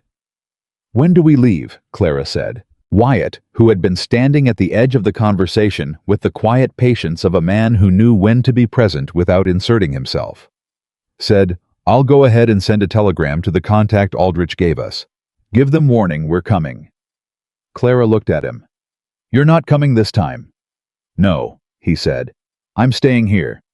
He glanced toward the settlement. "In case Whitmore decides to come back before the legal stay reaches the county." She understood what he wasn't saying. He was staying because if Whitmore came back with his 2 men and a mindset that had shifted from legal pressure to something more immediate, he wanted to be between that and the settlement. The thought of it moved through her in a way she didn't examine too closely. "Be careful," she said. "Always," he said, which both of them understood was not entirely true, but was the right thing to say. She went to the cabin to see Noah. Howe was sitting on the floor near the east window, with a piece of paper and a pencil, working on something with the concentrated stillness of a child engaged in an important private project. He didn't look up when she came in, which told her he knew it was her. He always looked up for strangers. She sat down on the floor beside him. She looked at the paper. He was drawing something horses. She realized a whole line of them in the approximating committed style of a 6-year-old who is drawing from deep conviction rather than technical skill. "Is that the roan?" she asked, pointing to the largest one. "That's mine," he said. "When I'm old enough." She looked at the horse he'd decided was his. It had the same square-shouldered gravity as Wyatt's roan rendered in pencil, with a 6-year-old's particular vision of dignity. "What's his name?" "I haven't told him yet," Noah said. "Wyatt says you have to wait until you know the horse before you give him a name. Otherwise, you're naming the idea of the horse instead of the horse itself." Clara held that in her chest for a moment. She was quietly undone by it in the way she was sometimes undone by the small accumulated evidences of what was happening to her son in this place. The way he was opening slowly and steadily like something that had been kept in a cold room being brought into warmth. "I have to go away again," she said. "A few more days, with Margaret." He stopped drawing. He looked at his horses. "More fixing," he said. "More fixing." He picked up his pencil again. "Okay," he said. "I'll be here." She put her hand on the back of his head, the same way she always did, feeling the fine dark hair under her palm. "I know you will," she said. She left Cedar Ridge the next morning with Margaret in a 2-horse rig that moved faster than the wagon had, and they made good time on the main road, stopping overnight at a stage station that was noisy and overlit, and exactly what both of them needed: strangers and hot food, and no one who knew their names or their situation. Margaret talked more freely than usual that evening. Clara had learned that the woman's reticence in the settlement wasn't coldness, but rather the careful self-management of someone in charge who has learned not to show uncertainty to the people depending on her. Away from Cedar Ridge, the management relaxed by degrees. "I had a letter from my sister in Ohio last week," Margaret said. They were at a small table in the corner of the station's eating room, away from the noise. "She wants me to come home. She's been wanting it for 4 years. She thinks I'm being stubborn." "Are you?" Clara said. "Probably," Margaret said. "But there's a difference between stubborn and committed, and my sister has never been able to tell them apart." A pause. "What she doesn't understand, what people who aren't here don't understand, is that this isn't just land. The families at Cedar Ridge came there because they had nowhere else to be taken seriously. If I leave, it's not just a ranch that dissolves. It's 7 families who believed someone when she said this would work." Clara looked at her. "That's a heavy thing to carry." "You carry heavy things," Margaret said. "You've been doing it since before you got on that train in Missouri." "I had no choice," Clara said. "Neither did I," Margaret said. "That's the point. Some things don't feel like a choice because they're just who you are." She looked at her coffee. "I think you understand that." Clara did. She understood it the way you understand something that lives in your body, rather than your head. The knowledge that there are things you simply do not, because you've weighed the options and found them favorable, but because the alternative is a version of yourself you cannot recognize. "Is that why you sent Wyatt for me?" Clara asked. "In Harlan's Crossing." Margaret looked at her directly. "I sent Wyatt because we needed a teacher, and I heard about a woman who walked off a public humiliation with her back straight and kept walking. That's the kind of person who builds things. A pause that was less than a beat. The rest I didn't know about yet. The rest, Clara said. Wyatt hasn't looked at a person the way he looks at you in a very long time, Margaret said. Maybe ever that I've seen. And he's been out at Cedar Ridge in some capacity for 3 years, so I've seen quite a bit. She met Clara's eyes. I'm not trying to manage your life. I'm just telling you what's true. Clara looked at the table. She was quiet for a moment. Then she said, He told me about his past, the crew he rode with. Did he tell you all of it? He said things he wasn't proud of. He didn't specify. Margaret was quiet for a moment. Something shifted in her expression. Not reluctance exactly, more like the deliberate consideration of someone deciding how much is theirs to share. Wyatt rode for 3 years with a man named Cord Baines, she said finally. Baines ran what looked like a cattle operation and was mostly a land theft enterprise. They intimidated families off their property. Not always gently. She paused. Wyatt was young and desperate and loyal to a man who didn't deserve it. He left when he understood what he was actually part of.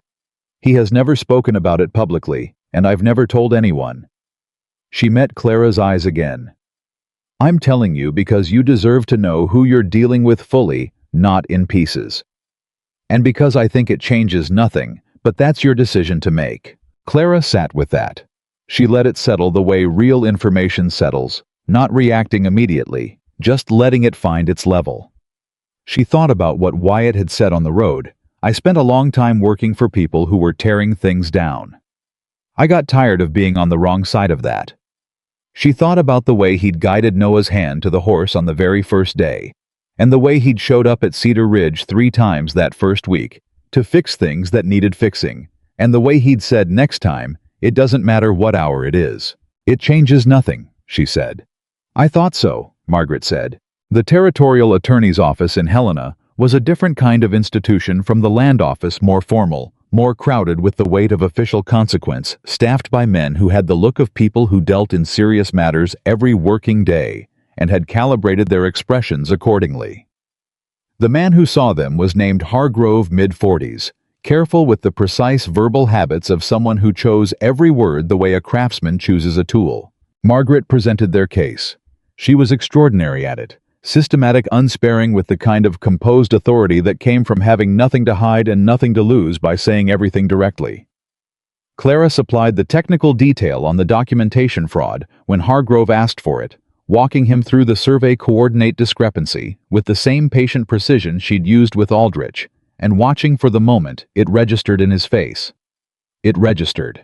We received Aldrich's telegram, Hargrove said. We've already pulled the original filing documentation from the archive on this end. He looked at both of them over his papers. What I can tell you is that the discrepancy you've identified is consistent with what our records show. What I cannot tell you is whether we can prove intent to defraud rather than simple clerical error. It's not a clerical error, Clara said. A clerical error is a transposed number. Replacing a survey date by 4 years to place your claim prior to a legitimate competing filing is not a mistake. It's a decision. Hargrove looked at her. You're very certain. I'm a school teacher, she said.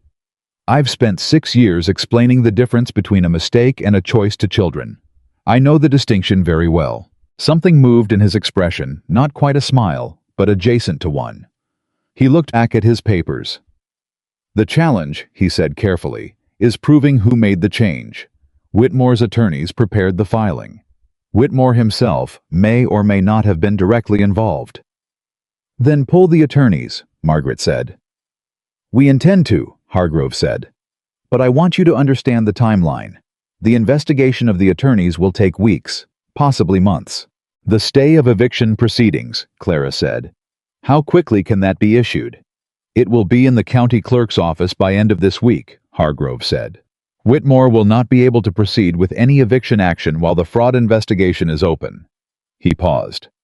But I should warn you, men like Whitmore don't always work through official channels when official channels stop working for them. The sentence settled in the room like a stone settling in water. What does that mean specifically? Margaret said. It means be careful, Hargrove said. It means make sure you have people at Cedar Ridge who are paying attention." Margaret looked at Clara. They were thinking the same name at the same moment. They sent a telegram to Wyatt from the office on the same street before they'd walked half a block from Hargrove's door. Margaret wrote it. It said, "Stay close. Hargrove warns. Whitmore may act outside legal channels. We're coming back Thursday. Margaret." Clara added 2 words at the bottom before the telegram was sent. She did it without overthinking it. She wrote, "Be safe." Wyatt's reply came back in 4 hours, which meant he'd been near enough to the Harlan's Crossing telegraph office to receive it quickly. It said, "Settlement secure. Tomas is watchful. Come home safe. W. Come home." She read those 2 words, and then she read the rest of the telegram, and then she folded it and put it in her pocket, next to where she'd kept the paper with Cedar Ridge's address, the one with the clear handwriting, and the "no promises you can't trust." And she thought about the word home, and what it had meant 3 months ago in Missouri, and what it meant now in this folded piece of paper in her pocket. She thought it meant something different. They got back to Cedar Ridge on Thursday evening to find the settlement quiet and intact, all 7 structures standing, all children accounted for, and Wyatt Carter sitting on the fence of the stable yard with a rifle across his knees that he'd clearly been holding casually for 2 days. He looked at Clara when the rig came in. She looked at him. The rifle was back in the stable in under a minute, and he was crossing the yard, and for one moment she thought she didn't know what she thought, but the moment resolved itself into him, stopping 2 feet from her and looking at her with the expression she knew by now, the direct one that didn't perform anything. "You all right?" he said. "We're all right," she said. "You." "Whitmore came back yesterday," he said. Every muscle in her body went tight. "Just him this time," Wyatt said. "No lawyer, no men. He came into the yard alone and asked for Margaret, and I told him Margaret wasn't available. He stood there for about 3 minutes, looking at the buildings, and then he said—" Wyatt paused. "He said, 'I know what they found in Helena. You tell her it's not over.' Then he left." Clara stared at him. "He knows. Someone in the land office talked," Wyatt said. "Or someone in Hargrove's office, or the telegraph clerk. Could be any of them. He knows enough to know the legal route is compromised." He looked at her steadily. "And when a man like Whitmore can't have something legally, the next question is what he'll try instead." "Hargrove warned us," Clara said. "He said Whitmore might operate outside official channels." "I figured," Wyatt said. "That's why I haven't slept much." She looked at him. The shadows under his eyes, the set of his jaw, the watchful stillness that she now understood was not his natural resting state, but a mode he'd shifted into and hadn't let himself come out of. He'd been standing guard in every meaningful sense for 2 days. "Thank you," she said. "It's not—" "Don't tell me it's nothing," she said. "I'll be angry at you." He looked at her for a moment. Then the corner of his mouth moved, not quite a smile, but close enough. "All right," he said. "You're welcome." She called a meeting that night. All the adults of Cedar Ridge around the long table. She told them everything. Hargrove, the fraud investigation, the stay of eviction proceedings, and Whitmore's visit to the yard. The room was quiet when she finished. Then Tomas, who almost never spoke in group settings, said from his end of the table, "He wants us scared." "Yes," Clara said. "Is it working?" Tomas said. She looked around the table. Ruth's jaw was set. Margaret's eyes were level. The Kepler boy's father had both hands flat on the table in the posture of a man who has made a decision about where he stands. Wyatt was leaning back in his chair with his arms crossed, watching her. "Not on me," Clara said. "What about the rest of you?" A pause. Then Ruth said, "I came to Cedar Ridge because I had been afraid for 2 years straight, and I was exhausted by it. I'm not going back to that." Tomas nodded once. The Kepler father said, "My boy asked me this morning if we were going to have to leave. I told him no." A pause. "I intend to be right about that." Margaret said nothing. She didn't need to. She was Margaret Caldwell. Her presence was itself a statement. Clara looked at Wyatt last. He said, "I've been on the wrong side of this kind of situation before. I know what it looks like when the other side expects you to fold." A pause. "We don't fold." Something moved through the room, not loud, not dramatic, just the quiet settling of 7 adults into the same position, the position of people who have decided. Clara thought about what Whitmore had said in the yard. It's not over. She thought you have no idea what over looks like for us. She thought about standing on a train platform with $11 and a 6-year-old being told by a man she'd never meet again that she was not what he had ordered. She thought about knocking on every door in Harlan's Crossing and being turned away from each one. She thought about a small cabin with an east-facing window and a rag rug on the floor that hadn't been there long enough to show wear yet. She thought about the difference between people who tear things down and people who build them. The meeting ended. People went to their homes. Tomas went back to keeping an eye on the settlement's perimeter, which he did with the quiet, unhurried reliability of a large man who has decided this particular piece of ground is worth watching. Clara stepped outside into the night air and stood in the yard and tipped her head back and looked at the sky, which in Montana in August was enormous and full of more stars than she had ever seen in Missouri or Kansas City or anywhere she'd lived before. And she let the size of it do what it always did when she looked at it, press everything small back into its proper proportion. She heard Wyatt come out behind her. She didn't turn. He came to stand beside her. He looked up at the same sky. For a while, neither of them said anything. The night was warm and still, and the settlement was quiet, and the stars kept being enormous. "I want to ask you something," he said. "Ask," she said. "That night in Helena," he said. "When you said the person doing the carrying doesn't always know they're allowed to put it down until someone says so." A pause. "Were you saying it to me or to yourself?" She thought about it honestly. "Both," she said. He was quiet for a moment. "Clara, I know," she said again, the same as that night in Helena. "No," he said. "This time, it is the time." She turned and looked at him. He was looking back at her with the expression she had come to know, the one that didn't perform, that didn't ask for anything, that simply stated a true thing and left it there to be dealt with or not. "I'm not the man I used to be," he said.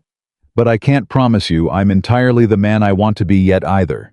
I'm somewhere between those two things, and I'm working on the distance." He held her eyes. "But I know what I feel when I'm standing next to you. And I know what I felt for 6 days when you were gone, and I was watching this yard and wanting you to come back safe. And I think you deserve to know both of those things clearly and without decoration, because you're a woman who deserves straight talk." She held all of it in her chest, the weight of it, and the warmth of it, and the complicated, terrifying reality of standing in a Montana yard, looking at a man who had told her the truth about himself without dressing it up in promises she couldn't trust. "I know what I feel too," she said, "but I'm not ready to say all of it yet." "That's fair," he said immediately. "It doesn't mean—" "I know what it doesn't mean," he said. "Take the time you need. I'll be here." He looked at the yard, the buildings, the stable. "I'll be right here." She believed him. That was the part that surprised her most. Not that he said it, but that she believed it without having to argue herself into it. It was just true the way weather was true, the way the stars above them were true, immediate and factual, and entirely without negotiation. "Wyatt," she said. He looked at her.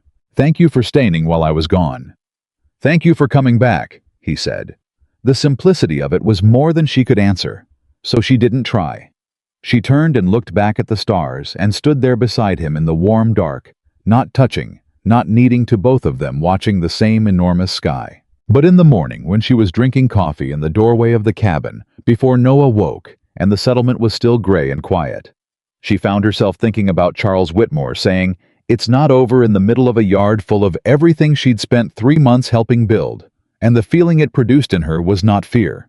It was fury. Clean, focused, purposeful fury. The kind that doesn't shake your hands, but steadies them. The kind that makes you think sharper, and move faster, and refuse every impulse to wait and see. Because she had waited long enough in her life. She had waited to be wanted. She had waited to be found. She had waited to see if someone else's plan for her had room for the things that mattered most to her. She was done waiting. Whitmore thought he knew what kind of woman he was dealing with, the kind who got off a train, got humiliated, found the wrong end of every door. She knocked on and eventually gave up and went somewhere smaller. He had never been more wrong about anything in his life. She set down her coffee and went inside to get her notebook. She had work to do. The notebook Clara picked up that morning had 12 pages of notes in it by the end of the week. She had stopped sleeping past 5. Not because she couldn't. Noah was settled, and the cabin was warm, and there was no practical reason to be awake before dawn, but because her mind had shifted into a mode she recognized from her teaching years, from the months after Daniel died, when survival required constant forward thinking. The mode where everything extraneous fell away, and what remained was clear and direct, and arranged in the order it needed to be addressed. She knew what Whitmore's next move was going to be. Hargrove had told them, and Whitmore had confirmed it himself when he showed up in the yard alone with no lawyers and no documents, just the message. When a man loses the legal route, he finds another pressure point. He had money, and he had time, and he had a county judge who owed him favors that hadn't been collected yet.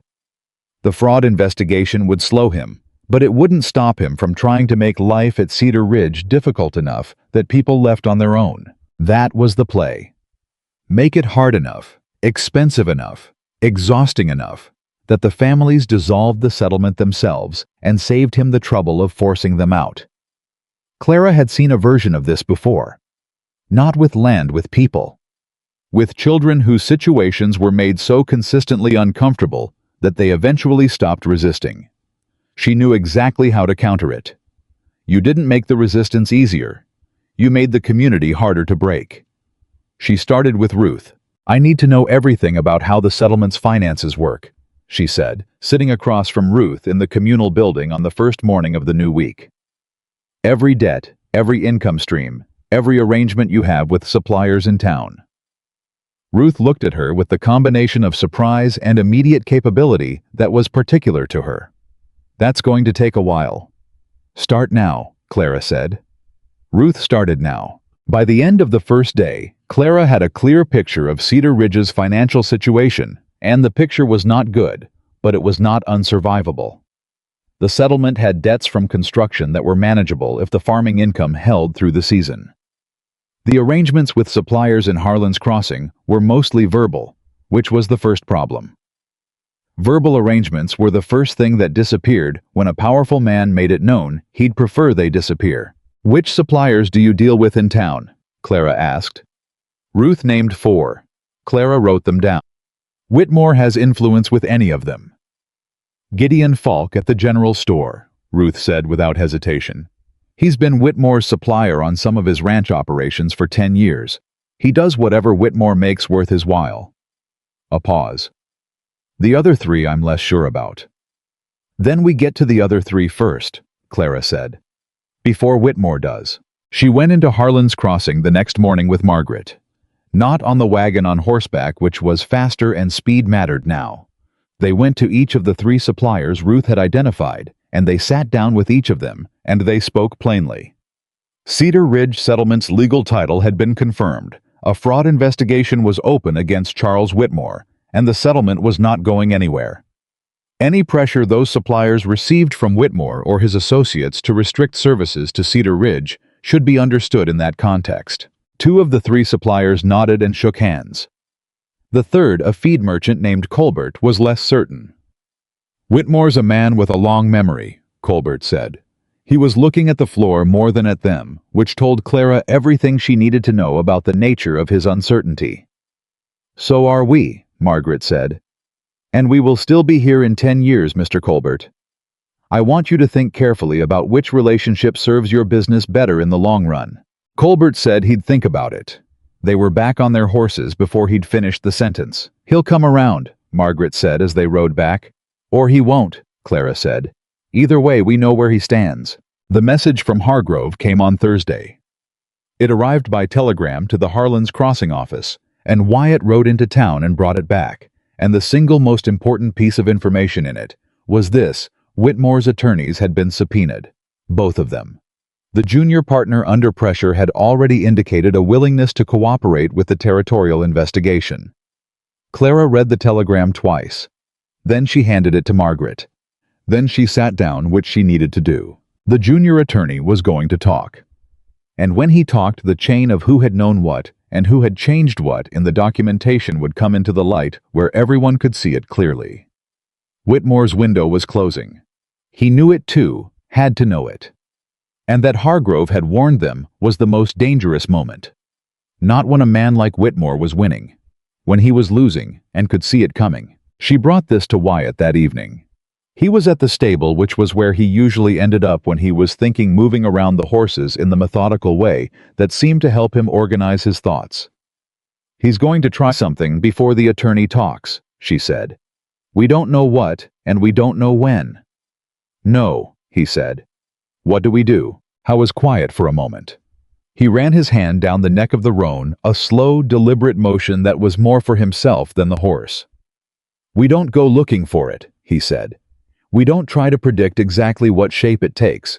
We make sure every person on this settlement knows to come get me. The second something looks wrong, and we make sure nothing here is left unattended for longer than it needs to be. That's it. That's most of it." He looked at her. "The rest is not letting it scare you into a mistake." She thought about that. "You've been in this position before. Not like this," he said, "but close enough." He looked at the stable wall for a moment, and she could see him deciding something, how much to say, how directly to say it. He turned back to her. "When I rode for Cord Baines," he said, "I watched him do this to a family in New Mexico, a small ranch. Husband, wife, 2 kids. He used the legal route first. Then, when that failed, he used pressure on their suppliers. Then, when that didn't work." He stopped. "What did he do?" she said. "He had their fence cut," Wyatt said. 3 nights in a row. Let the cattle out. By the 3rd night, the husband was so exhausted and frightened, he made a decision he shouldn't have made, and it gave Baines everything he needed legally." A pause. "I helped cut the first fence." The air in the stable was very still. "You were part of that," she said. "Yes." He met her eyes and held them, not flinching, just saying it and letting it be said. "I have never stopped being ashamed of it, and I have never since that morning I left the crew done anything like it again. But I was part of it, and I'm not going to say otherwise." She held the weight of that for a moment. She thought about a family in New Mexico she would never know, cattle scattered across unfenced land, 2 children in a house where the adults were running out of choices. She thought about the young man. Wyatt had been desperate, loyal to the wrong person, not yet understanding what kind of loyalty required him to stop existing as himself. She thought about the man standing in front of her now. "Why are you telling me this?" she said. "Because you're about to trust me to protect this settlement," he said. "And you should do that with everything on the table, not pieces of it. I told you before there were things I wasn't proud of. You're entitled to know what those things actually were." She looked at him for a long time. "I know what you are now," she said. "That's what I'm trusting." Something in his face moved, a small, unguarded shift that he didn't try to manage. He nodded once. "All right," he said. "Then let's make sure the fences stay standing." The next 6 days were the strangest kind of tense. The tension of waiting for a thing that didn't come in the shape you expected. There were no dramatic confrontations. No men with horses in the yard. No overt threats. What happened instead was smaller and more insidious. A canceled supply order from Colbert, that Margaret had expected, a rumor seeded through Harlan's Crossing, that Cedar Ridge's legal title was still disputed, a visit from a county tax assessor who arrived unannounced and spent 2 hours documenting the settlement's property with the particular bureaucratic thoroughness of someone who has been asked to do so by someone specific. Clara watched the assessor. She watched his notes. She watched which buildings he spent the most time on. After he left, she went straight to Wyatt. He was documenting the communal building and the schoolhouse, she said. Not the residences, the communal structures. Wyatt looked at her. Why those specifically? Because those are the structures that sit closest to the creek line, she said. The boundary Whitmore claimed in his fraudulent filing. She paused. If he can't remove us legally, he might try to argue that even with the title dispute, the communal structures still cross the boundary line, he claims. Get a friendly assessment push for a partial removal order through the county. Through the county judge, Wyatt said. Yes. They looked at each other. How long do we have before that assessment reaches the judge? She said. If the assessor went directly to Harlan's Crossing after he left here. Wyatt checked the light outside. He might already be there. She was moving before he finished the sentence. I need a horse, she said. Not the wagon, a horse.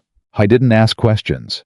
He had the bay mare saddled in 4 minutes, and he was on the roan himself in 5, and they rode into Harlan's Crossing at a pace that the road between Cedar Ridge and town had probably not seen before, and Clara rode it with her jaw set and her eyes on the point ahead, and her hands steady on the reins, which was not how she had ridden horses most of her life, but was how she rode now when it mattered. The county clerk's office was on the far end of the main street, a narrow building next to the bank. Clara went in first. The clerk was a young man named Perkins, who startled when the door opened with the force she brought to it.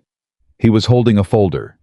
He had the very specific expression of a man who has just received something he was told to file before anyone could stop him. That folder, Clara said. What's in it? Ma'am, these are official documents. Is that the Cedar Ridge property assessment from today? The young man looked at the folder, then at her in the way of someone who has realized too late that they are not capable of being neutral in a situation that requires it.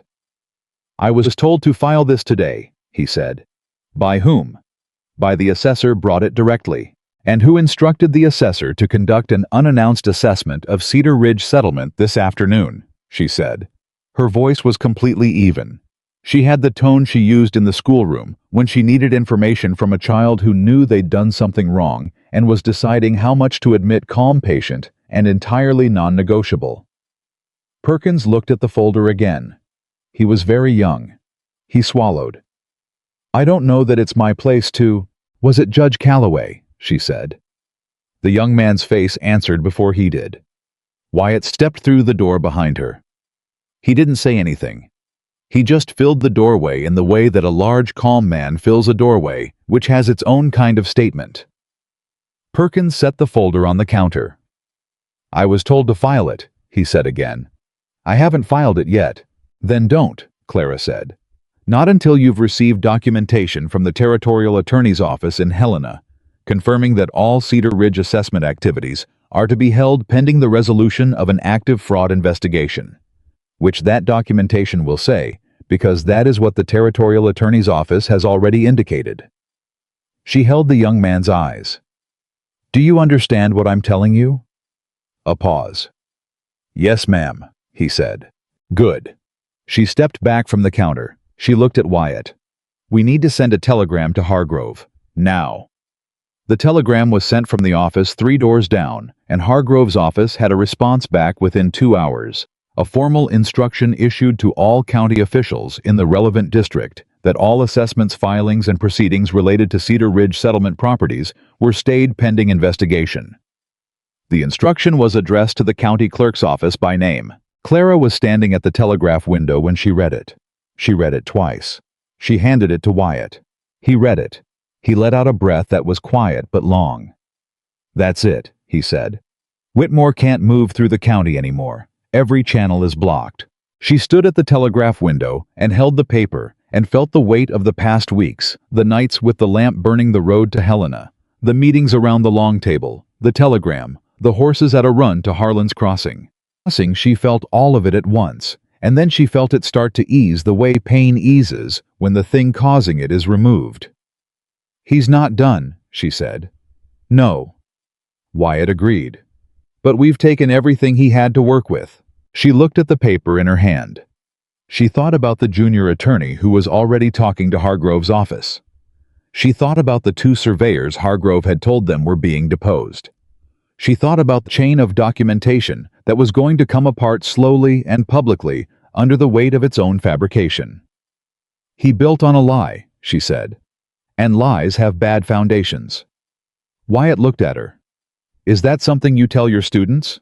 I'm considering adding it to the curriculum, she said. They rode back to Cedar Ridge in the early evening, slower than they'd come, and the settlement looked the same as it always looked at that hour.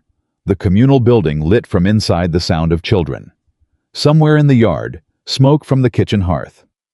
It looked like a place where people lived.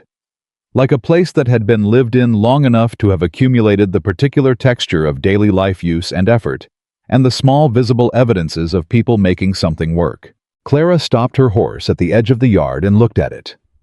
3 months ago, she had stood on a train platform with $11 and no plan. 3 months ago, a man had turned his back on her in front of a town that had already decided what kind of woman she was. 3 months ago, she had sat in a corner room in Mrs. Eller's boarding house and cried for 2 minutes and then stopped because there was no time for more than that. She thought about what she would have said to that woman herself 3 months back, sitting at the narrow window watching the street below. She thought about the dog Noah had watched, sitting with such square and simple confidence in front of the general store, and what she'd told him. I think that dog knows exactly who he is and where he belongs, even if nobody else has figured it out yet. She thought you were talking to yourself, and you didn't even know it. Noah came out of the communal building at a run when he heard the horses, which he always did now, because horses had become one of the fixed and important pleasures of his life at Cedar Ridge.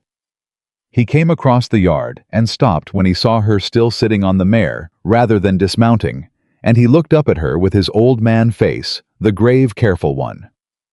"Did you fix it?" he asked. "We fixed it," she said. He thought about this for a moment. "For good this time. For good this time," she said. He nodded slowly, as if checking it against something internal. Then he said, "Lily said we could name the new foal. Margaret said it's our turn." Clara looked at him. "A new foal? It happened yesterday. She's gray. Lily wants to call her something boring, but I think she should be called something important." He looked at her with the seriousness of a child delivering relevant information. "What do you think is an important name?" She swung down from the mare and crouched in front of him in the yard. "I think you should call her something that means she belongs here," she said. He considered this. "Like Cedar." She looked at her son, his dark eyes, his serious face, the version of himself he was becoming in this place, and felt something so complete that it had no name for it, just the fact of it full and real and permanent. "Like Cedar," she said. "That's exactly right." He ran back to tell Lily. Wyatt had come up beside her without her hearing him, which she was used to. Now the man moved quietly through the world in a way that suited him. She straightened and stood, and they both watched Noah cross the yard, and neither of them spoke for a moment. Then he said, "Clara." She turned. I was looking at her with the expression that had no performance in it, the one she'd come to trust more than any other person's carefully crafted words. He reached into the breast pocket of his vest, and he produced something small and held it out to her. She looked at it before she took it. It was the folded paper. Her paper, the one with Cedar Ridge's address. Margaret Caldwell's name in clear handwriting that she'd pressed flat on the table in Mrs. Eller's boarding house and kept in her pocket all the way from Harlan's Crossing. She recognized the worn edges of it, the soft fold lines. "Where did you get this?" she said.